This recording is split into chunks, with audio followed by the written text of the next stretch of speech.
So for the entire 119th Congress, which is now limping to an historically unproductive finish, we've been urging the majority to set aside the demonization of immigrants to pass comprehensive, common sense immigration reform on a bipartisan basis.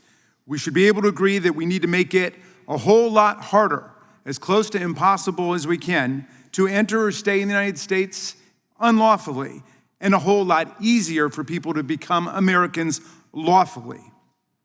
After all, we've got crying labor shortages in nursing, construction, farming, seafood, landscaping, and the hotel and service sectors, to name just a few. And after all, America is an immigrant society. All of us here, except for Native Americans and the descendants of people who were kidnapped and enslaved and brought to the country, all of us are descendants of immigrants in this country. And yet, that's not what's happening. We should be able to agree on these basic values. We should be able to legislate accordingly, and we should be able to get the administration to stop poorly trained ICE officers from killing American citizens and immigrants in service of a lawless, authoritarian, and brutal clampdown on American communities. 2 more people have been shot down in cold blood in 1 week, on July the 7th and on July the 13th. But instead of engaging with us to map out a pathway to citizenship for dreamers, which the president promised to do a decade ago, instead of working with us to fortify the border, to expand the categories and numbers of lawful immigrants, instead of trying to get ICE to change their terrifying police state tactics and just to focus on the worst of the worst as they promised, our colleagues are wasting the last few days of this Congress playing summer rerun anti-immigrant propaganda and ignoring the brutal and often lethal federal government assault on the rights of both Americans and immigrants. Masked immigration officers have shot and killed in broad daylight 6 human beings in the streets of America. 3 of them, American citizens exercising their First and their Second Amendment rights. 3 of them, immigrants posing no threat to anyone, and 2 of those, not even the target of the operation by which they lost their lives. ICE killings are like having the death penalty in your state, without a crime, without an arrest, without a prosecution, without trial, without conviction, without sentencing, without any judicial due process. Just the sudden, violent death of mothers and fathers in states that don't even have the death penalty, like Maine and Minnesota, administered by poorly trained and hastily recruited, unqualified agents, courtesy of billions of dollars provided by the taxpayers via the permanent Trump Republican caucus. Is there no one left in Donald Trump's party who will speak up for the rights of the American people against a federal government killing spree under the pretext of immigration raids? DHS agents have tear-gassed babies and shot pepper balls at pastors and members of Congress. They've packed tens of thousands of immigrants into mismanaged and dangerous for-profit detention centers whose corporate owners are plundering the taxpayers for billions of dollars while overseeing the deaths of a record 53 people in their custody. ICE has separated families, stolen breastfeeding mothers away from their infants, and caused the death of a 3-year-old boy and the sexual abuse of a 3-year-old girl.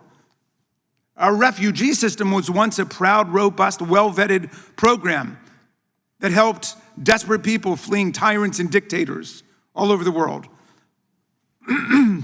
Now it's a closed, whites-only presidential perk operation catering to Elon Musk's fellow Afrikaners and white South Africans. To be fair, Trump has also issued an emergency visa to a corrupt right-wing Polish minister evading justice while categorically barring anyone from 40% of the countries in the world from even applying for a visa to flee oppression. President Trump today has among the lowest polling numbers of any president in the history since polling began. Immigration used to be his strongest issue, but after the lawlessness, cruelty, and corruption we've seen, it's now one of his worst issues. A post-Ipsos poll from last week found that nearly 60% of Americans disapprove of the way he's handling immigration in our country. And yet here we are again today, rejecting oversight to curtail this reign of terror or the prospect of any reforms to repair our broken immigration system. The majority brings us another partisan, red meat, enforcement-only bill to make Trump's policies permanent. Congress has pumped an extraordinary $240 billion into immigration enforcement, and yet this committee has done no oversight of ICE and no oversight of the CBP. Republicans have not brought in a single official from either ICE or CBP or from GO Group or CoreCivic, the private prison companies that are collecting billions of dollars from our constituents every year to operate these facilities. The only DH official who's appeared before this committee was former Secretary Christine Noem, who refused to apologize for defaming Renee Good, a mother of three, and Alex Preddy, a VA nurse, as, quote, domestic terrorists, and failed to provide any explanation for her spending of hundreds of millions of dollars of taxpayer funds to buy luxury jets and lavish personal PR campaigns with pictures of her on horseback at Mount Rushmore. She was fired within 24 hours of appearing before this committee because she actually had to take questions. And one saw the inevitable departure of Ms. Noem. Why are our Republican colleagues abdicating responsibility to oversee and rein in the continuing corruption and lawlessness at ICE and CBP? ICE has recruited domestic abusers who go out and kill people. In shooting after shooting, we're told there's no body-worn camera footage, either because they lack the funding to provide them to their agents or because the agents who have them can't turn them on because ICE has not paid for the subscription required for the cameras to work, all despite having an unprecedented $240 billion of taxpayer money. Why do our colleagues have nothing to say about the waste, fraud, and abuse that we're seeing throughout that system? The majority wants to give the mega ICE bureaucracy even more power to make this cruelty machine permanent.